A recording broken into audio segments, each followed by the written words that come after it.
Alhamdulillah wa la haula wa la quwwata illa billah. Asyhadu an la ilaha illallah wa asyhadu anna Muhammadar Rasulullah. Allahumma shalli ala sayyidina Muhammad wa ala ali sayyidina Muhammad. Nah, saya hari ini kita praktikum ya, praktikum analisa bahan baku untuk pembuatan sarung tangan. Apa bahan bakunya? Latex. Latex. Apa itu latex? Masuk. Enggak pakai masak semua. Latex adalah kamu bilang getah karet yang berasal dari pohon. Kamu Latex adalah cairan yang berwarna yang berasal dari pohon. dengan cara disadap ya. Jangan lupa ya, jadi cairan buntal yang berwarna putih yang mirip seperti susu yang dihasilkan dari pohon Karet. yang diambil dengan cara disadap. Kamu paham nanti kalau sudah belajar di pengolahan karet, paling enggak definisi latex itu sudah tahu. Rumus kimianya C5 ada Jadi mahal. kawan ya, ciri-ciri latex berkualitas udah hafal kemarin ya. Ada 6 kan? Iya Pak. 7 malah Pak. Pintar, 2, 3,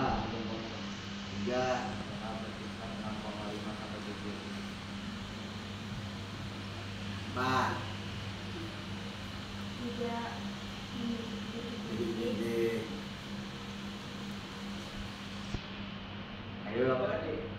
Jadi yang keberapa? 2, 3, 4, 4. Tidak ada Tidak ada kotoran. kotoran. Apa lagi?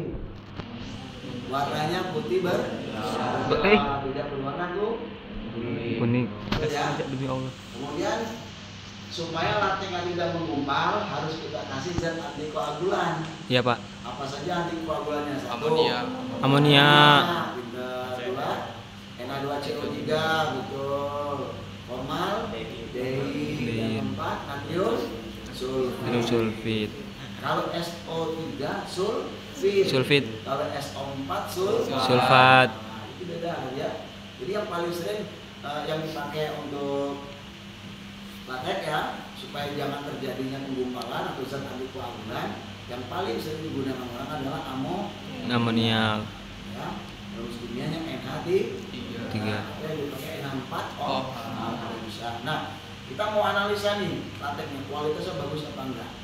Kemarin sudah dijelaskan juga dalam proses latex kebun menjadi latex pekat, ini cikal bakal untuk membuat sarung tangan.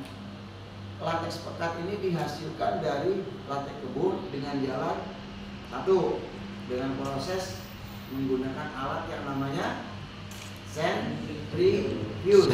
Ya kan? Latex yang ada amoniaknya dimasukkan ke alat centrifuge, dibusing-busing atau pin-pin ya, busing-busing 2 jam, terbentuklah serumnya ditampung, latex pekatnya ditampung. Jadi, tapi yang kedua ini sampelnya. Sampel yang kedua ini kita ambil dari produk punya alumni kita. Ini butuh waktu agak lama, 4 hari 5 hari ya. Jadi dengan cara pendadihan, dia ambil suatu tempat, tabung atau tangki, dia masukkan latex yang ada amoniaknya, kemudian kita bahan-bahan yang lain, tambah NaOH atau KOH cair, ditambah juga CMC, ditambah lagi bahan-bahan lainnya, diaduk di mixer.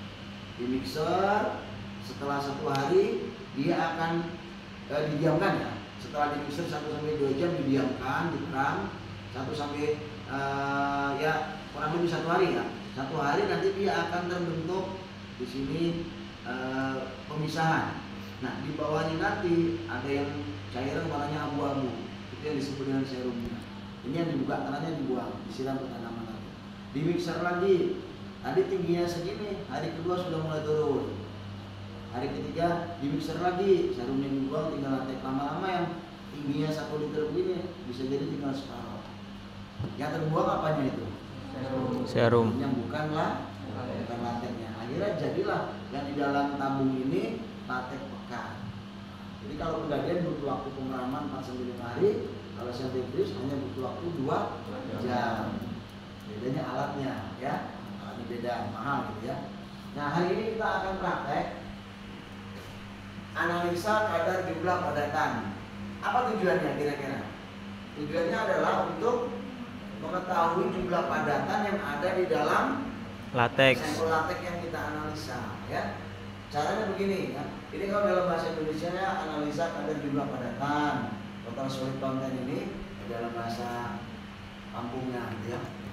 Gitu ya. Timbang cawan Petri kosong yang sudah dibersihkan, tadi sudah dibersihkan sama Bang Aldi ya. Kemudian timbang sampel sebanyak 2-3 gram. Yang namanya prosedur seperti ini. Tapi waktu di laporan nggak boleh lagi seperti ini. Timbang cawan Petri. Emang kamu nyuruh siapa? Ya kan? Kalau ini kan masih menyuruh kita kan, kita yang mau analisa kan. Setelah kalian praktikum, laporan, namanya laporan. Saya tadi menimbang, saya tadi menghitung, saya tadi memasukkan, seperti itu kan? Kelas 11 sudah kemarin ya. Artinya timbang sampel 2-3 gram, masukkan sampel ke dalam oven dengan suhu 105 derajat Celcius. Jika sudah kering, ambil cawan yang berisi sampel dan dinginkan ke dalam desikator. Catat berat cawan yang berisi sampel setelah dikeringkan atau di oven ya. Itu pada jumlah padatannya. Kemarin sudah kita jelasin. Ini ya. C min A dibagi B kali 100%. A itu adalah bobot cawan kosong. Nanti yang ini ya. Berat sampel B ya. Jadi untuk mencari berat sampel itu adalah dalam pertimbangan adalah B min A. Bobot cawan plus sampel latex dikurang cawan kosong. Masih ingat? Ya. Ini jangan setia dari Pak Ika udah, di grafik udah, yang lain juga sudah ya. Oke ya. Ini saya praktekkan dulu. Kalau tadi sudah ya. Ini perlakuan yang bukan pada tempatnya ya, karena kita bukan di neraca analitik, tapi saya contohkan di luar dulu ya, seperti kemarin. Nah ya, jadi ini cawan Petri kita letakkan dalam neraca analitik, gegernya seperti biasa, seperti ini, lateknya sudah ada di samping neraca analitik. Setelah neraca analitik kita nyalakan, ya, ini saya keluar ya, kita ambil dari desikator ya, siapkan alasnya kalau khawatir jatuh ya. Nah, keluarkan dulu, baru dikasih label. Bu Alfi buat label ya Bu. Kasih label, baru kalian berangkat ke neraca analitik. Pastikan neracanya sudah menyala, angkanya sudah 000 gitu ya. Boleh timbangan sebelah sini, boleh timbangan sebelah sana ya. Dan letakkan, kemudian tutup neraca analitiknya. Bikinnya jangan lupa taruh di samping. Labelnya sudah ada. Kasih label ya. Kemudian sudah ditimbang, dicatat berapa berat cawan Petri kosong. Oke? Tambahkan sampel latex 2-3 gram. Buka pintu kedua-duanya. Seret. Angkat botol timbangnya, ditarik dulu seperti ini. Nah, baru dimasukkan ke neraca analitiknya. Set. Kemudian tuangkan. Awalnya matanya melihat ke botol timbang ya. Begitu lateksnya sudah ngalir, langsung mata kalian lihat ke angka yang tertera di neraca analitik. Nah, kalau beratnya tadi 34, 34 tambah 3 menjadi 37 ya. Bobot cawan Petri tadi misalnya 34. Kalau ditambah 3 gram menjadi 37. Lihat angka yang di neraca dulu 37, berapa. Nah, tutup. Begitu angkanya stabil langsung kamu catat. Catat ya. Setelah dicatat, baru lateksnya ini kamu keluarkan. Tapi sebelum dikeluarkan, pastikan dulu kalau kalian menggunakan botol timbangnya sampai seperti ini harus kamu bersihkan dulu. Ya.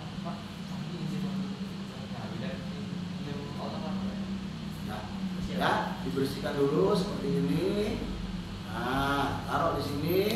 Setelah selesai, kalian ambil pakai geger, yang periksa gegernya ya. Itu sudah saya pilihkan. Jepit, dimiringkan dulu. Nah, apa tujuannya diratakan latex seperti ini? Jangan sampai kena geger tapi ya. Apa tujuannya kira-kira? Cepat-cepat kering. Iya, mempercepat proses Pengaringan. Angkatlah kita ke oven. Nah, seperti ini ya. Ang. Oven. Nanti jangan lupa ya APD-nya ya.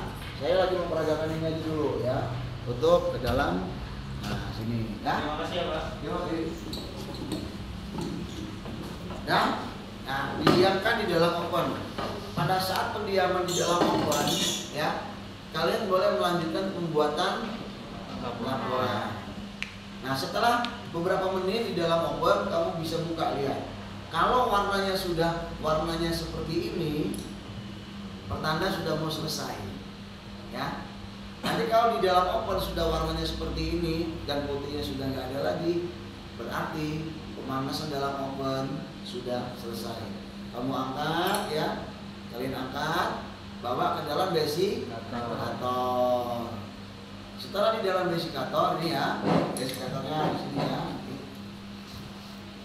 Nah, jadi dari oven ini nanti kamu keluarkan, taruh ke dalam desikatornya yang ada di sini nanti. Nah, itu ya.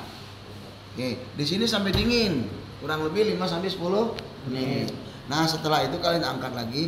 Ingat ya, kalau sudah meletakkan cawan Petri di dalam desikator, desikatornya jangan langsung ditinggal.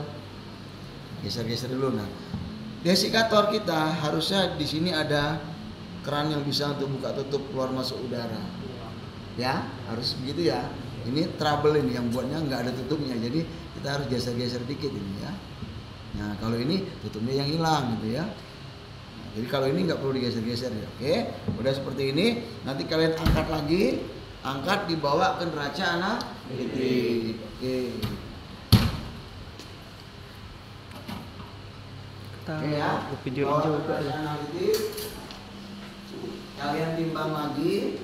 Setelah ditimbang, dicatat berapa beratnya. Ya. Kalau yang tadi berat pertama, misalnya bobot cawan kosong 42,3874 gram. Ini cawan kosong kan? Ini A berarti ya. Ternyata bobot cawan plus latex menghasilkan angka 45,2014 gram. Lebih kecil kan? Untuk mencari bobot sampel sama dengan B min A. Setelah dipanaskan di dalam oven, ternyata bobot cawan plus latex kering kira-kira dari angka 45 turun apa naik? Turun. Turun, misalnya angkanya 43,2134 gram. Nah, ini ya. Nah, kemudian kita masukkan ke dalam perhitungan. Berarti C min A. Jadi bobot cawan plus latex kering dikurang bobot cawan kosong dibagi berat sampel. Berat sampelnya B min A tadi kali 100%. Nanti kalau sudah dikalikan 100% ini ya, hasilnya bisa jadi misalnya 58,21%. Dan selesai. Nah, karena kelompok kamu ini ada 3 ya. Satu kelompok ada 4 ya. Satu cawan Petri tanggung jawab berdua. Demi kelangsungan dan kesuksesan bersama, tanggung jawabnya berdua. Kenapa kita harus berdua? Supaya ada kerjasama. Ya, kalau dikerjasama sendiri-sendiri ya. Waktu di praktek sendiri-sendiri kan. Ya sendiri cawan satu, orangnya satu gitu ya. Nah, ini kita di sekolah kembali lagi untuk sama-sama bekerja sama ya. Kamu pasangannya sama siapa nanti? Teman kerja ya. Mau berdua? Ya berdua kan? Mau berdua kamu? Sama siapa pasangannya? Berdua. Itu berdua gitu ya. Nah, setelah selesai nanti baru bikin laporannya. Data yang 1A kasih ke 1B. Data yang 1B kasih ke 1A. Jadi ingat, sampel ini adalah sampel latex pekat yang dibuat dengan proses penggadihan. Yang sentrifugenya mana? Nanti kita bisa pakai untuk besok atau yang pertemuan berikutnya. Understand? Bisa kerja? Bisa. Oke. Selamat bekerja. Selamat berjuang. Insya Allah praktik berhasil. Vokasi industri. Kreatif, inovatif, kompeten, siap kerja. Semangat pagi. Pagi. Yes. Vokasi industri. inovatif, kompeten, siap kerja. Tepuk tangan buat kita semua.